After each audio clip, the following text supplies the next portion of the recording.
Good afternoon, everybody. My name's Professor Rachel Skinner, and I'd like to welcome you to the June seminar of Wellbeing, Health and Youth, our seminar series from the Wellbeing, Health and Youth NH&MRC Research Centre of Research Excellence in Adolescent Health. Firstly, I'd like to acknowledge the funding support of the NH&MRC and the contributions of our research partners in the universities across Australia who are partners in this work.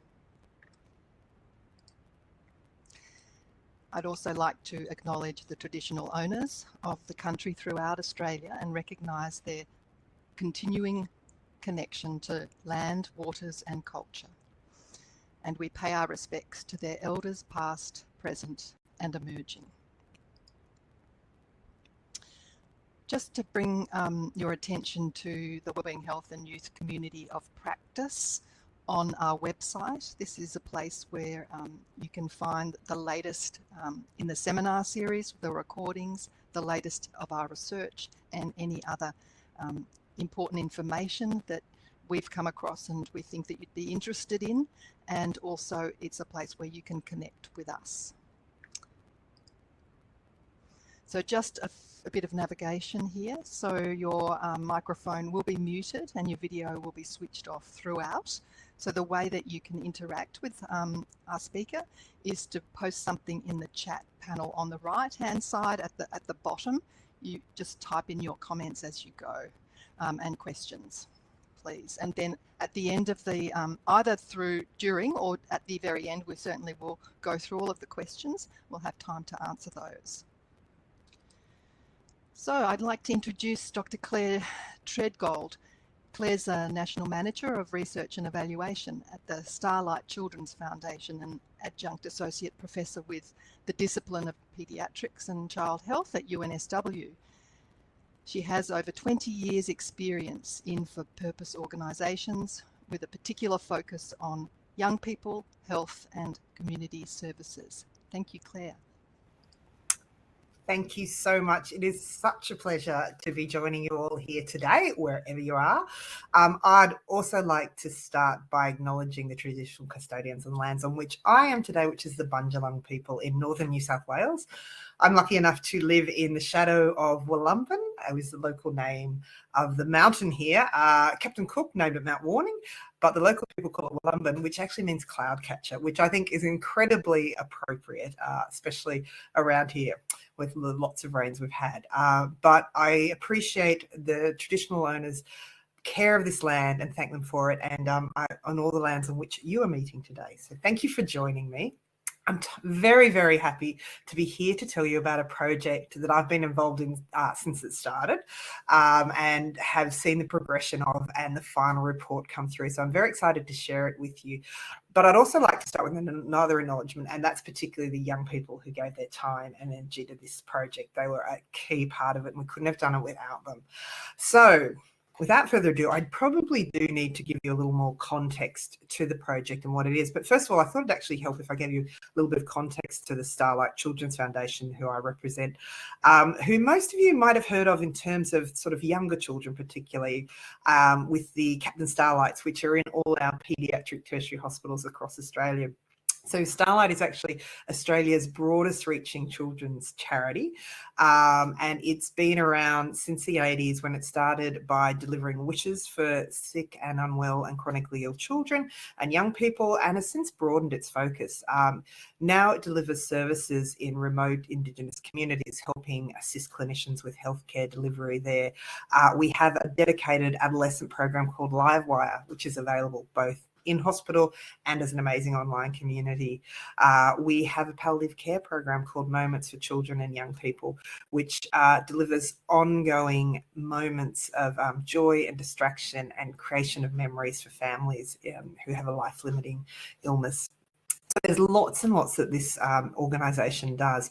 And one of the things it's actually very passionate about is engaging with children and young people, is in truly seeing and hearing them for who they are. And I guess that's why Starlight became involved in this project. So I'll tell you a little bit more about it later, but I did want to give you that background to start with. So I'm probably telling this audience things they already know, but it's always great to give that the context of where some of this came from. And it happened a long time ago, really. Back in 1990, the United Nations, Convention of the Rights of Child was ratified in Australia. And one of those rights, Article 12, was that the child shall have the right to freedom of expression, the right to include the freedom to seek, receive, and impart information and ideas of all kinds. And it goes on in orally, in writing and print, in any other forms of media which are appropriate. But it was really about that idea to be involved, to be heard, to be listened to ask questions. Now, this particular article was not just held at the UN level. In Australia, it became part of an important document that was put together called the Rights of the Children and Young People in Healthcare Services. So this was a very important document that enshrined that right of children and young people to have their voices heard and to be taken seriously within a healthcare setting.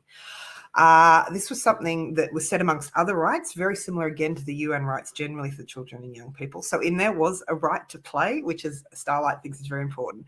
But again, we were very taken with this right to ensure that children and young people's voices were heard in the healthcare setting. And it's such an important one in so many ways. And there are a number of other key organisations who felt similarly about this right. But what came about and what is really the reason and the impetus for the project I'm going to talk to you about today is a realisation that, of course, there might be a right and a stated commitment to that right, but the actual realisation, the actual practice of whether those rights are seen and enacted can often be very different, unfortunately. And that was very much the inspiration for this project, which is called the Listen Carefully Project. So I'll go back and give you a little bit of a timeline because it actually has its real basis in a 2011 survey that happened. And it was put together by CHA, which is short for Children's Healthcare Australasia, CHA, Children's Healthcare Australasia, which is a major group, a non-profit again, but a group that is there as the kind of peak body for all the children's healthcare services in Australia. So it represents all the hospitals, all the regional, all the different groups that are passionate about children's healthcare in Australia. And they have a wonderful membership throughout the country. I'm sure many people on this webinar are part of it as well, including some special interest groups, particularly dedicated to children and young people's healthcare and ensuring the best possible outcomes in that area.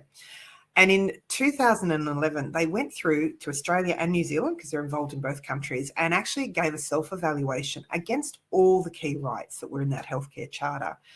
And what they found, unfortunately, was Article number 12, the one about the right to listen and to be heard, was the least held up right. It was the one that people were seeing in action the least. It was the one that was least known about and had least action in practice happening. So that was obviously deeply concerning to CHA and to all the people who are passionate about this area. But it did take a few more years for anything specific to come along. Before it did, there were other surveys and there was follow-up research conducted. For example, in New South Wales Health, they also looked at this right and they asked practitioners and clinicians how well they believed that this right was being enacted. And unfortunately, time and time again, the results came back that children and young people really weren't being listened to in their own healthcare situations. So that prompted some very committed people to start the Listen Carefully project in 2017. We established a research collaboration, essentially, so led by Starlight, again, because of that passion as a national organisation with, this national presence in all the paediatric hospitals, with adolescent programs as well. It was thought that we could actually have an impact in a reach that perhaps, and a non-political reach that could perhaps overcome some of those issues that might for other identities and organisations.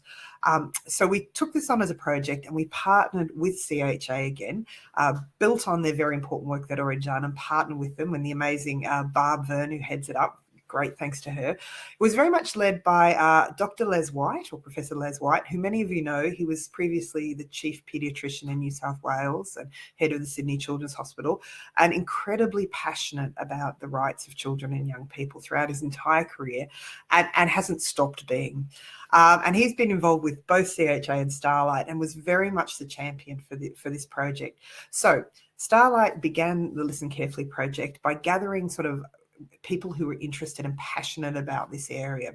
So that was CHA, but it was also a range of academics and clinicians coming from different universities, different services, consumers, and so forth, carrying on.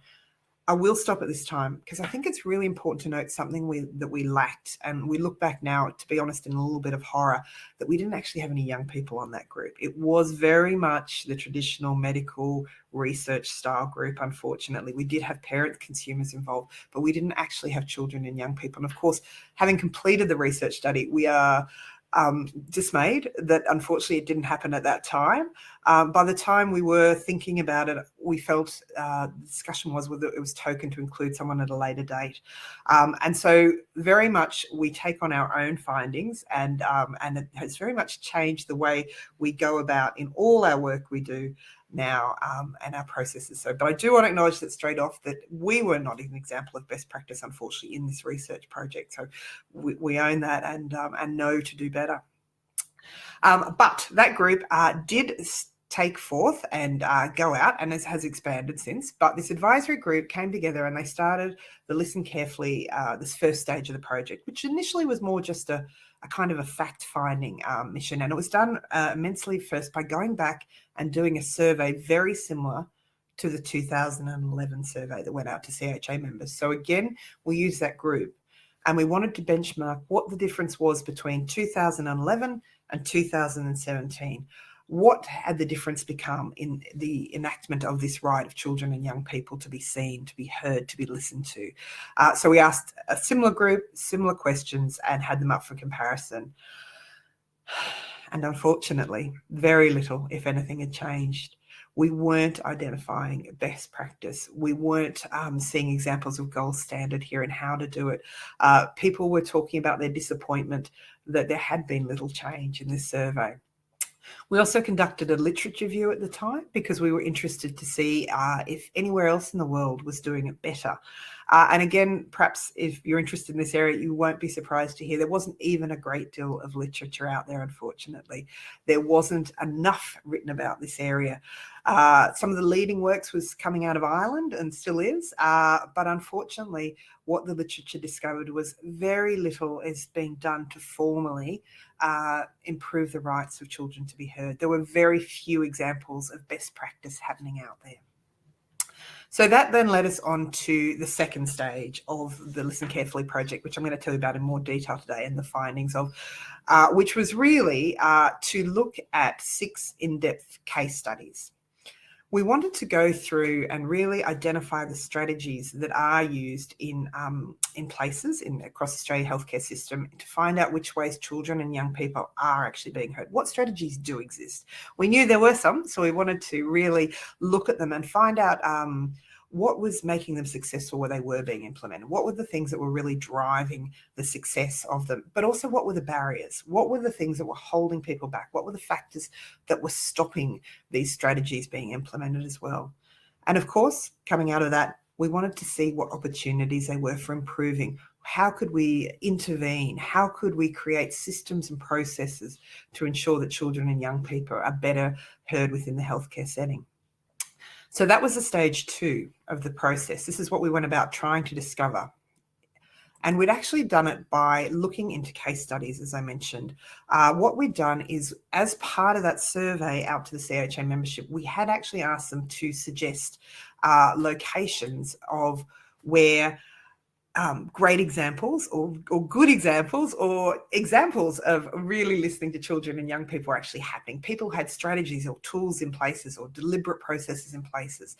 So coming back with some sites that were identified, but also using the expert group, the advisory group, we actually tapped into their knowledge as well to say, what have we heard? What do we know? What has the literature shown us? What have we found? And so we had some additional sites added, and through that process, we went to the networks and asked as well. So you can see on this map that we ended up with 6 case study sites. They were on track at Peter Mac. So that's a dedicated adolescent and young adult cancer service. specific to oncology, but has been incredibly successful in working with young people, adolescents and young people, particularly in Victoria, where it's based, but also Tasmania taps into that as well. But they are very much seen in the oncology world as best practice there. We also, going across the country, had Perth Children's Hospital, we had the Royal Children's Hospital in Melbourne, we had the Sunshine Coast University Hospital, the Sydney Children's Hospital Network, which of course takes in Randwick and Westmead, and Women's and Children's in Adelaide. So I literally jumped all over the countryside there for you, but there are 6 case sites that we took part in.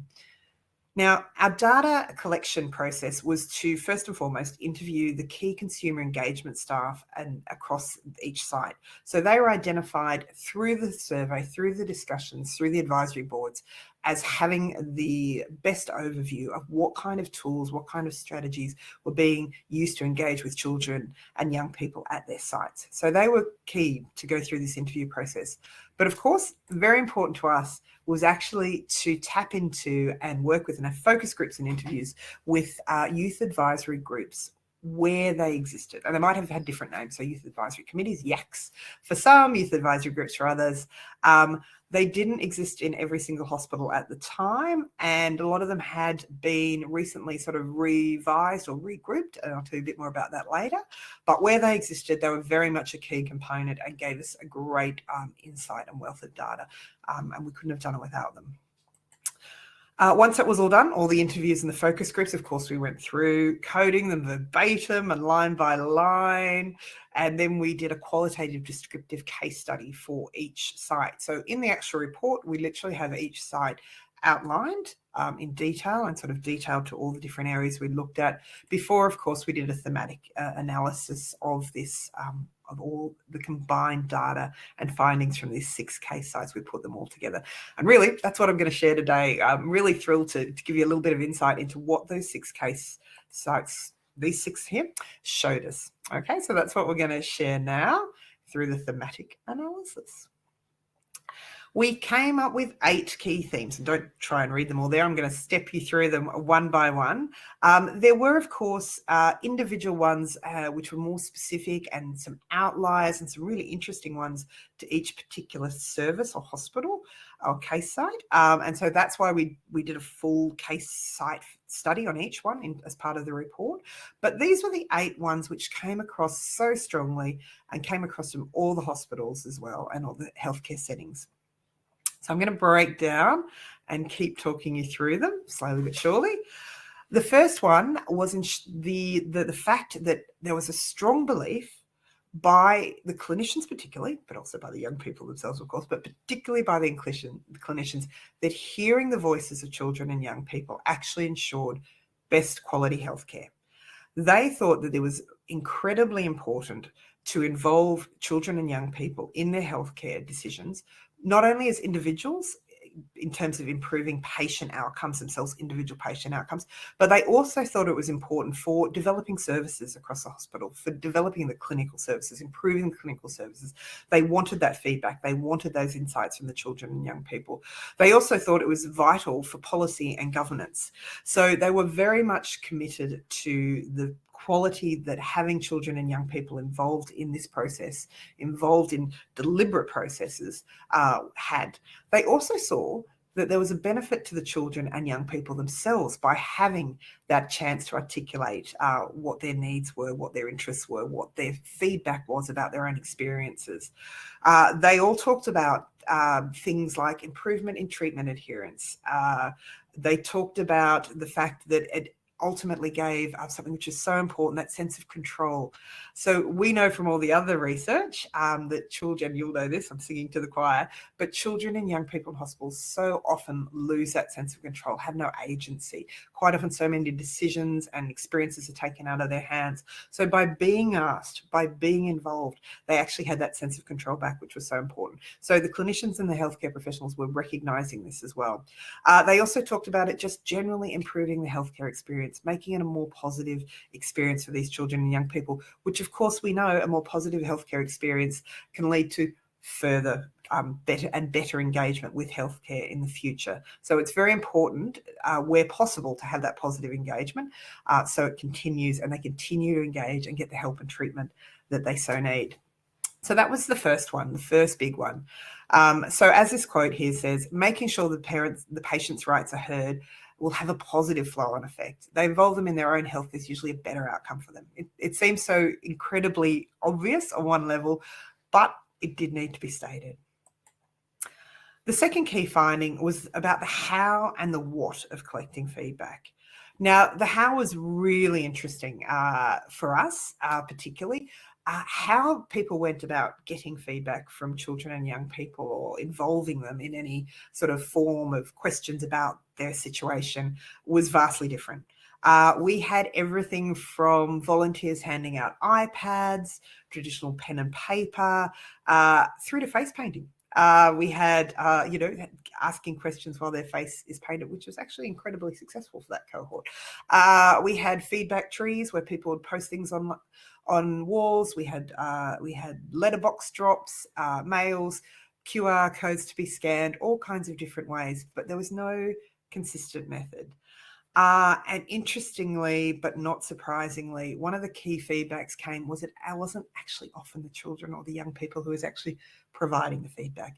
The parent proxy was the most common use in the situation. The parents were actually answering on behalf of the children or for the children, or being asked to answer on behalf of the children. So the children and the young people, and even we're talking the teenagers and the adolescents, they weren't being asked, their parents were being asked, unfortunately. So that was a big concern. The other part of this was that there was no kind of standard questions being asked, not just across these 6 different case sites and different healthcare settings, as we know, but even within systems and within hospitals, there weren't consistent questions being asked. And this, of course, makes it very difficult to do any comparison, any research looking at different areas and different outcomes, or any kind of benchmarking. So the what and the how of collecting feedback, to see those great disparities, is actually very interesting and leads to some great areas for improvement, of course. We'll talk about that later. This one was of particular interest to young people, and I really want to give it some weight and talk about it. We had a lot of the youth advisory groups particularly talking to us about the failure of people who did ask them for feedback or input to actually close the loop then once that was done.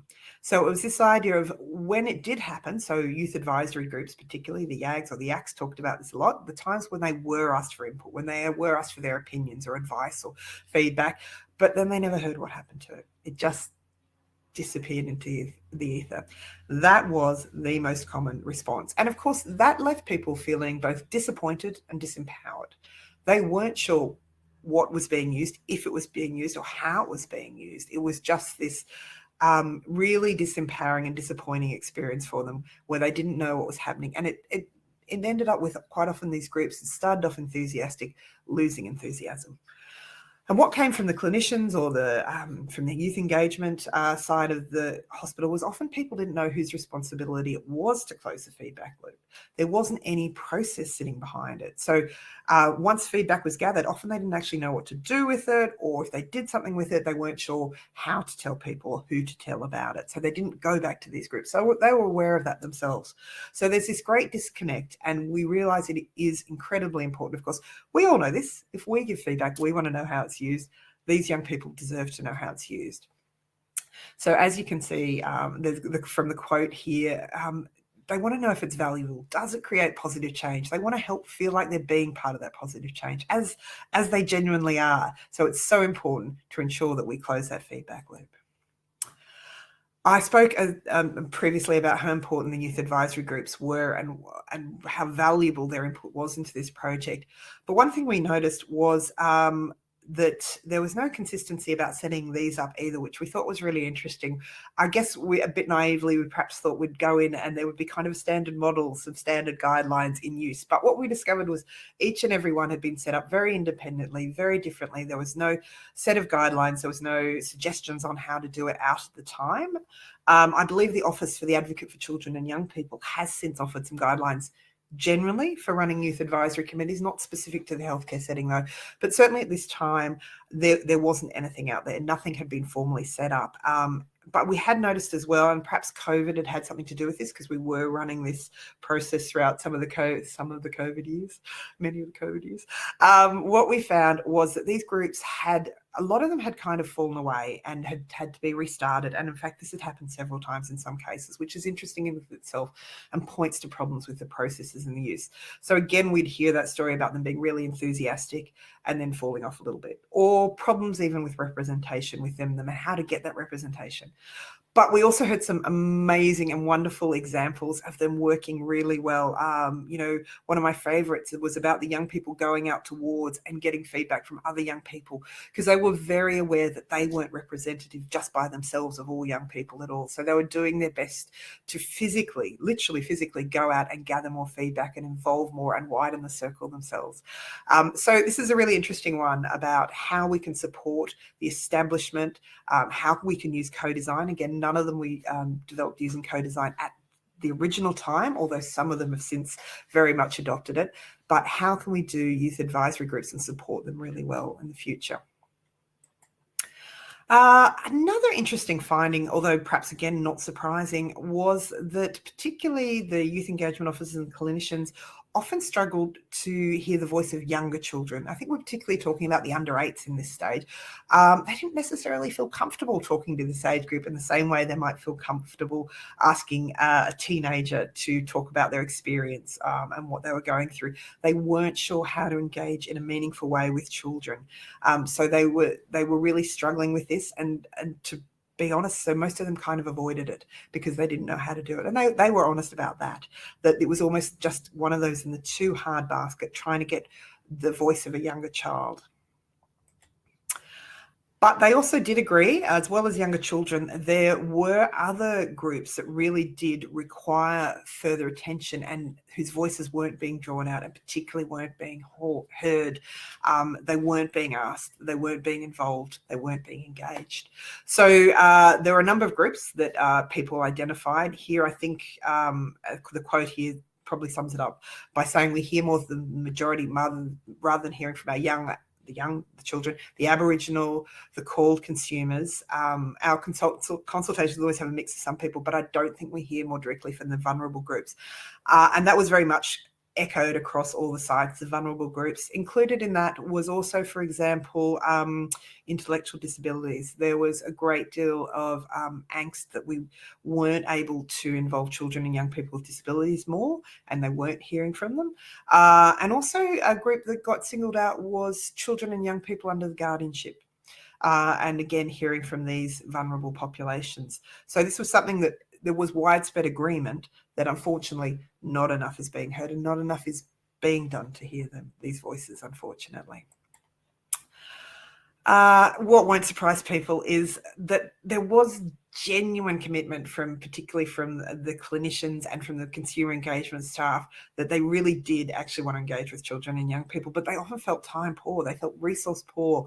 It was one of those things where they recognised and felt that it could be quite intensive in terms of time and resources to do it well, and so it doesn't happen. It's one of those things that drops off, again, too hard basket, because in all the busyness, in all the clinical work, in all the things that have to be done, unfortunately, children and young people don't get the attention they deserve in this way, aren't asked to engage, aren't asked and listened to. Sad, but not surprising, unfortunately. And the last but not least is the importance of skilled staff in doing this. So again, people talked about not necessarily feeling that they had the skills, that they were equipped to have meaningful conversations with children and young people. They didn't think they had the skills to engage with young people in a meaningful way. They lacked confidence. But also they did talk about, so they talked about the needing to have people trained in this, to feel confident in it, but they also talked about the need to have skilled staff at all levels. So not just the face-to-face staff, not just the nursing staff or the allied health staff or the doctors or the youth engagement staff, but they also talked about needing champions at all levels, including, say, champions in the hospital executive, people who truly believed in having the voices of children and young people represented. That was considered very important and very key, as we do believe.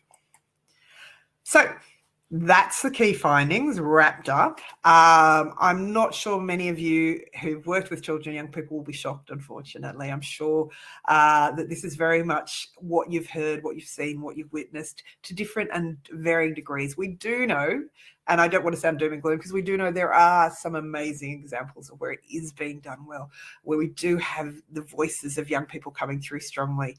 But we do know there is an opportunity to do more and to do better. And that was very much the theme that came out of this, actually, and which was really great to hear. It was this universal commitment and ambition to do more and to do better. And that's why I kind of termed this talk about. And we've kind of divided it here. The expert advisory group, in writing up the results and findings, didn't want to put recommendations per se, because it wasn't coming from us. What we were very keen to do was ensure that we reflected back what the clinicians, what the young people involved, what the youth engagement officers actually told us, what they wanted to do. So these aren't coming from the expert advisory committee. These are very much the reflection of what all those key groups told us through this research. And they broke down into kind of three key areas: healthcare services future research, guidelines, and national consistency. So I'll break them up for a little bit. So in healthcare services, their suggestion was the need for dedicated roles. We do need people whose roles are specifically there to elicit the participation and the engagement of children and young people in their healthcare setting. So we need people who are trained up in that area, and they go out and they advocate to other clinicians, to other staff members, to be part of this as well. So dedicated roles, and not just one. This is really important. It shouldn't just sit on the shoulders of one person to actually have to take on that role. There needs to be teams. There needs to be people all involved. And this speaks to the next point, which is the need for champions, or champions preferably, across the hospitals. Again, speaking to that need for people to be engaged at all levels, from the face-to-face teams right up to the hospital executive. So champions across the organisations, really ensuring that children and young people are being listened to. And the important one we spoke to earlier, the need to define those feedback loops. So really put in place processes. So where children and young people are providing insights and feedback and telling you what's important, that there is actually something done with that information, and that they know what was done with that information. So putting those feedback processes and loops in place. The next set of suggestions comes under future research, and this is a really, really exciting one for me, and I'm really thrilled to be talking about it today, because it's already coming to life, and so I love being able to talk about it. It's the idea of developing a national paediatric PREM, a patient-reported experience measure. So there are different PREMs that exist in the world, and certainly there's a lot of adult PREMs, but there's actually very few dedicated paediatric PREMs, so children and young people. And there are none which are used consistently in Australia nationally. So the idea of having one that could be applied for free, by the way, because there are some which exist from the UK, for example, you can pay for, but a free national paediatric PREM that everyone could use, that is available then for benchmarking, for comparison, for inspiration purposes, is a really exciting concept. And this is something that CHA are currently leading the way in. So they are doing an amazing project called What Matters to You is the name of it. And it's developing a national paediatric PREM, essentially. And stage one of this process is underway. And I'm really excited that Starlight's been able to be part of this project as well. We've been brought in for the way we engage with children and young people to help actually go out and research what matters to children and young people. So the first part of this project is actually trying to work out what's the most important factors for young people, so that they can then develop questions to match with this. So rather than taking adult questions based on adult concepts, we are actually asking children and young people now in these 6 sites you see listed on the screen. We're actually just started out there going and talking to children and young people and finding out from them what is important to them about their healthcare experience. You know, is it that they are involved in their treatment decisions? Is it that their room has space for their sibling to stay the night, or their boyfriend or girlfriend or parent or whoever it is, their significant person that they want to have stay the night? Is it the food that's important? Whatever it is important to them. So we're trying to find out from children and young people right now. These 6 sites, so again, Sydney Children's Hospital, Randwick and Westmead, Queensland Children's Hospital, Women's and Children's Adelaide, the Royal Darwin Hospital and John Hunter Children's Hospital have all come on board as part of this project so far. We've got ethics approval as this first step to go out there and actually find out what it is that's important to children, to then start the process of those questions and, of course, validating those questions and hopefully ultimately creating a paediatric PREMS tool, which would be amazing. The second part to that project, which was on the previous slide, is the importance, I guess, of how then that PREM is, or any kind of questions or any kind of feedback tool for children and young people is actually done. We, of course, again, I feel I'm singing to the choir, need to do the actual delivery of it in a way that is appealing and genuinely engaging for children and young people. So a second part of this project is actually to, again, co-design working with children and young people in the way, which way would you like this delivered to you? What is the most engaging means? Is it through surveys? Is it through iPads? Is it through TikTok? Whatever it is, what is the best way? So that's still yet to come, but it's exciting to start thinking not about just what questions, but how we actually ask the questions is definitely in there. And other suggestions in this commitment to do more and do better are around having guidelines and national consistency again. So again, is there a way we can support youth advisory councils in healthcare settings to be the best they possibly can, to ensure that they have the best possible experience? Also, there were suggestions were around working with children and young people who have a disability, the need for specific and also for those different vulnerable populations. So we're talking about those. And an interesting one around national consistency. So clarification of when perhaps a parent proxy feedback is sufficient or is required. So perhaps with younger children, for example, under 3s, or non-verbal children, is that when a parent would be appropriate? So having some kind of consistency around when that would be appropriate is one of the questions.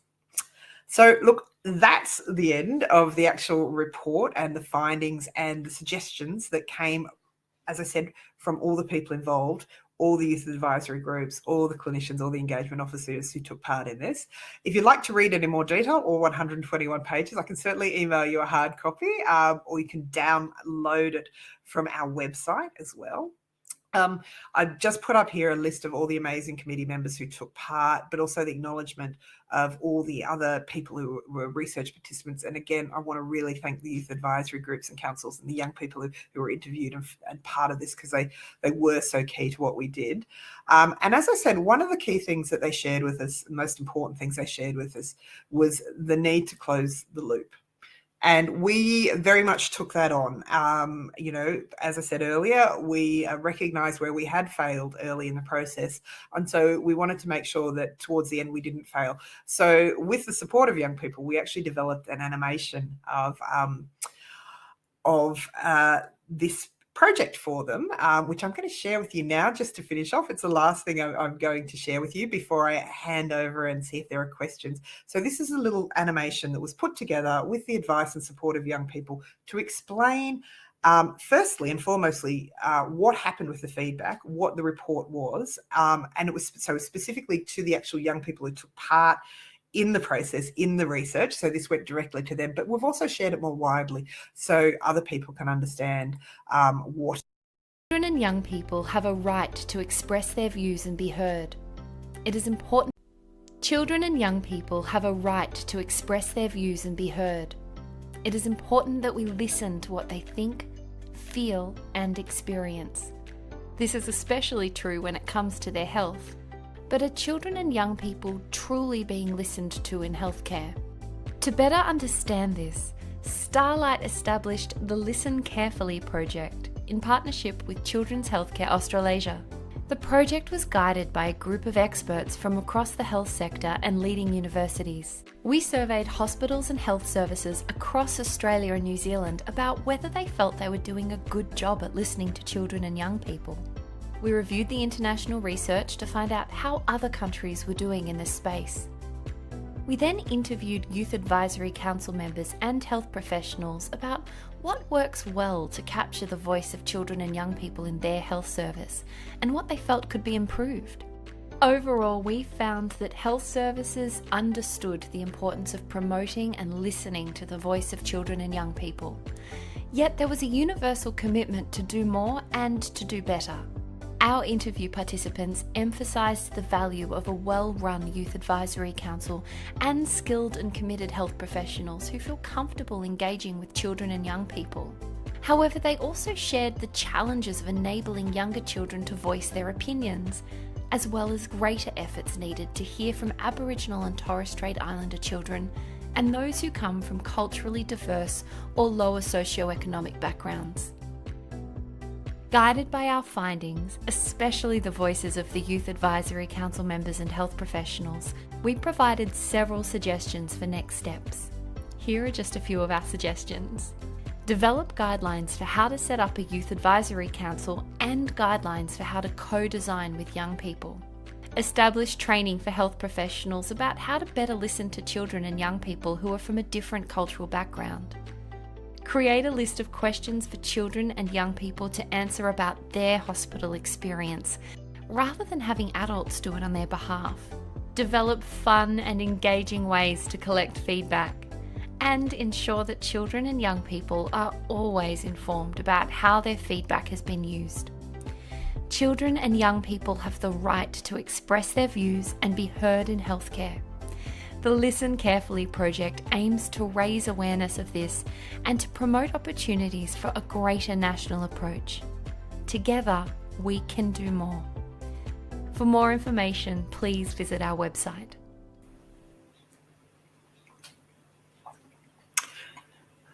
And that's it. Thank you so much for listening today. And again, I just want to thank all the young people who are involved in this project. We couldn't have done it without them. Thank you so much, Claire. That was just a wonderful presentation. It's just incredibly important work that you're doing.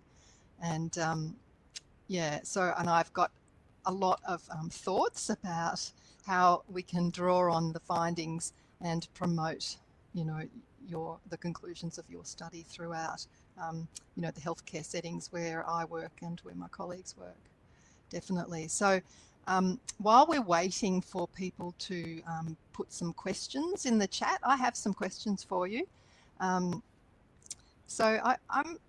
was just interested to know a few things around, say, the clinicians' perceptions of involving young people in their service provision, and how you found that from the literature, at least, that having their input provided better outcomes for young, in terms of their healthcare outcomes. And I suppose that does come from the literature, as it's quite hard to measure, but it does really resonate with me because, and I think that sometimes when we're thinking about young people, we tend, as clinicians, because I'm a paediatrician working at SCHN, and we think, what's important is what we think is important.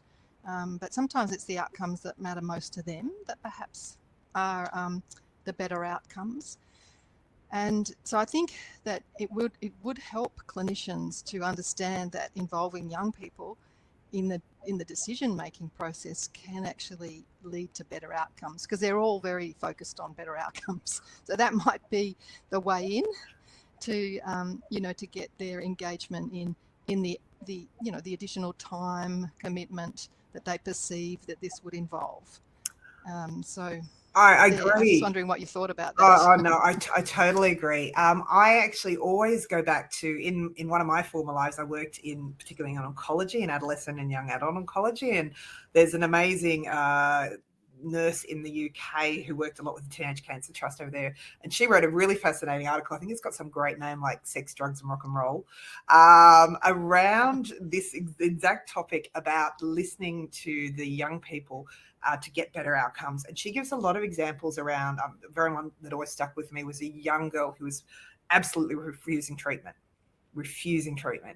and really needed it for her cancer. And when someone took the time, I think it was this nurse herself, took the time to sit down and chat to her and really dig a little deeper and delve, which was scary because, to be honest, apparently she was a bit of a scary teenager at this point, very angry and understandably angry. But it was actually around the fact she was terrified of losing her hair, and not being able to do the school dance and some of these other milestones, which are so important. we understand to teenagers, to any person really, but particularly to teenagers, some of those really key things. And so when they understood that, the clinicians then went, let's work the schedule around, so you can do your dance. Let's work the schedule around this, and let's bring in the team to talk to you about other things and other treatments. And it changed the outcomes. And, so I think, that's just a simple, really basic example. But it always stuck with me. And there's this whole, as I said, there's this whole article about taking into account a young person's lives and interests. And if you can tap into that, then you can potentially change their adherence and their outcomes from that point of view.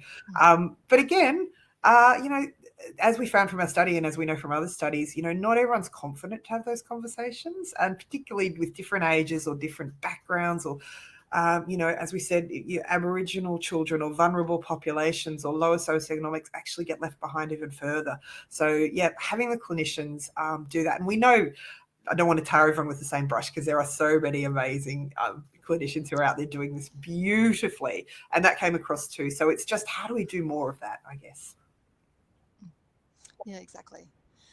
So I think, and that sort of comes to the a question about how do we fund and support young people to work with clinicians through our system.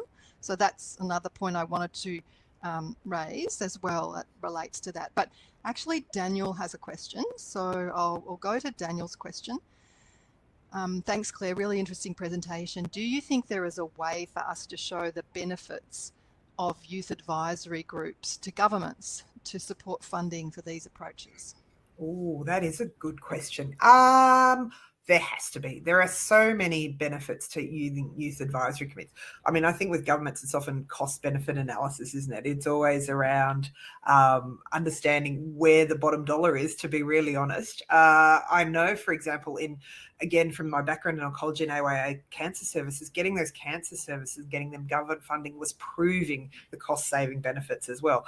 So I think if we can show that these committees have the ability to actually change healthcare experiences to make sure that children and young people is better, that clinicians are more effective, that the outcomes are there, then perhaps we can show them that way. But I also believe totally in the power of stories.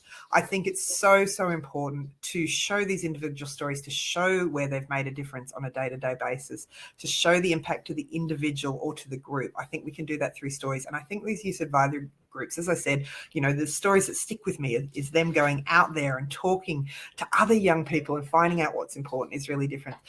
I read a story yesterday which was about Ryan's Rule, about needing to call on Ryan's Rule when a young person's health they weren't being listened to, and to me that really had that impact of hearing that young person's voice. So I think if we can tell those stories of the differences youth committees are making, then hopefully we can have some influence with those.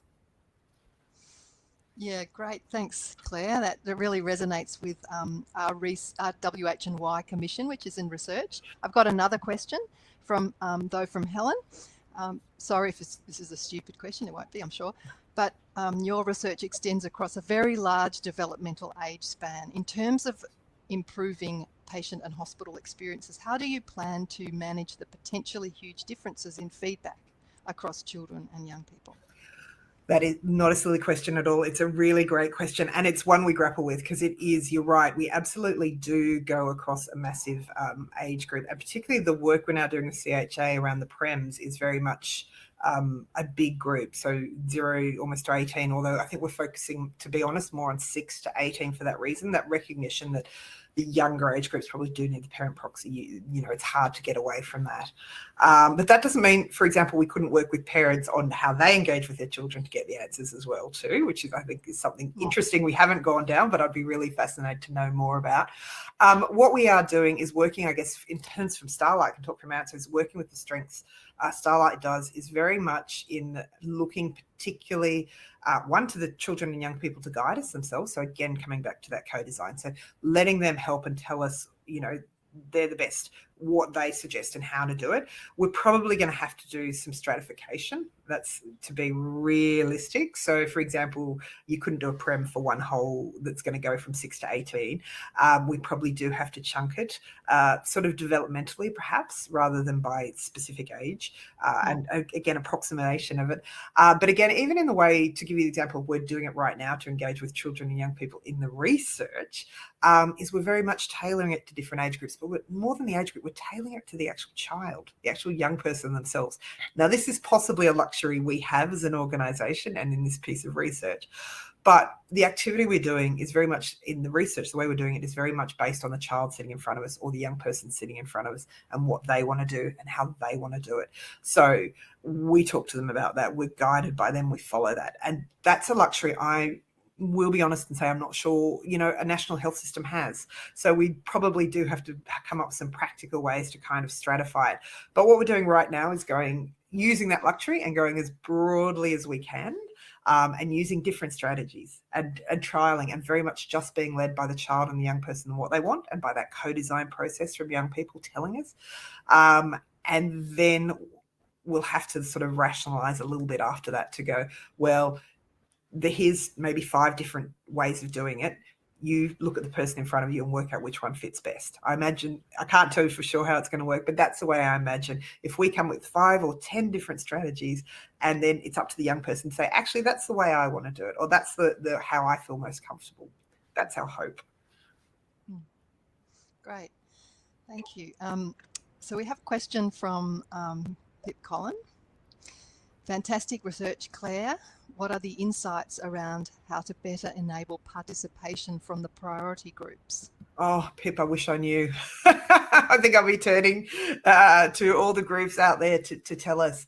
That's the big challenge. And again, I think that's where we need to go to the different experts in different groups. And certainly, for example, the advisory committee were the first to put up their hands and say, we're not experts in all these areas. So we do need to hear from Indigenous young people, Aboriginal and Torres Strait health workers and clinicians who work specifically for those vulnerable groups, to hear from them. For example, we didn't think you could have one set of overarching guidelines that was ever going to work across all these vulnerable populations. Intellectual disabilities was a group that really stood out for us as a great challenge. And so we've started to talk to different groups involved with that specific needs to see if there was recommendations and suggestions. Similarly with culturally and linguistically diverse, but even socioeconomic. It's so interesting, how many different layers there are and how much integration and mingling. And of course, you can't just put people in boxes. These boxes are just all made up and they're mixed. So it's very, very difficult. So Pip, I don't have a good answer. I think we are looking out there to the broader research community and the clinicians who are passionate about these different groups to come up and with suggestions and working groups to try and delve into some of these areas. Great, thank you.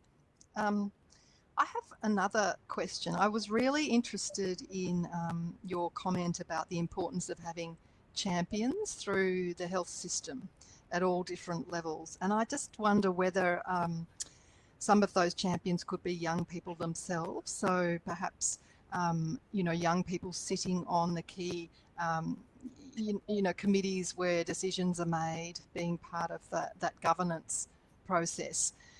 So I know that we have consumer reps on those committees. So perhaps we could have young people, supported young people, of course, and from those different, priority groups. Couldn't agree more. And I think we not just should, we should definitely have that. We should definitely have children and young people supported, as you say, to do that. And because, again, it just goes to this principle of how do we hear their voice if we're not listening? So if they're not there, if we're not giving them the opportunities to do it.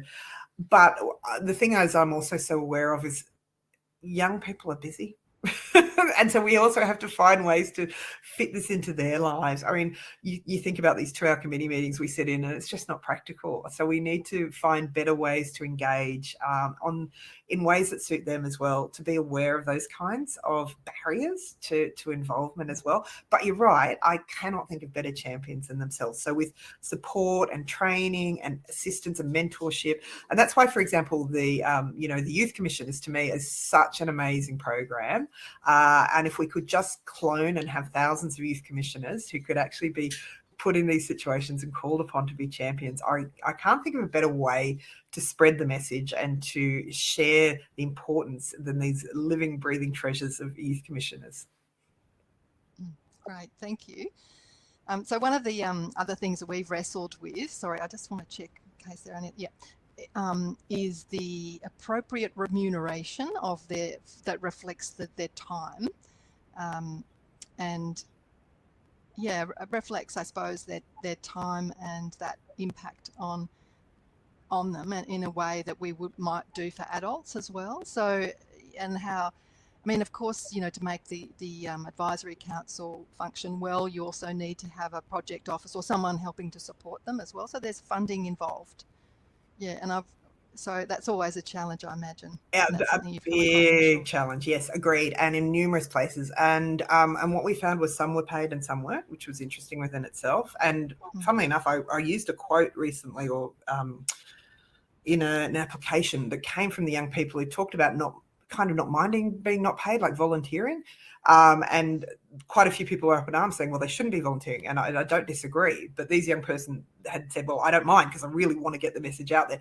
But they should be. They should be recognised for their skill, for their experience and their expertise in being that young person.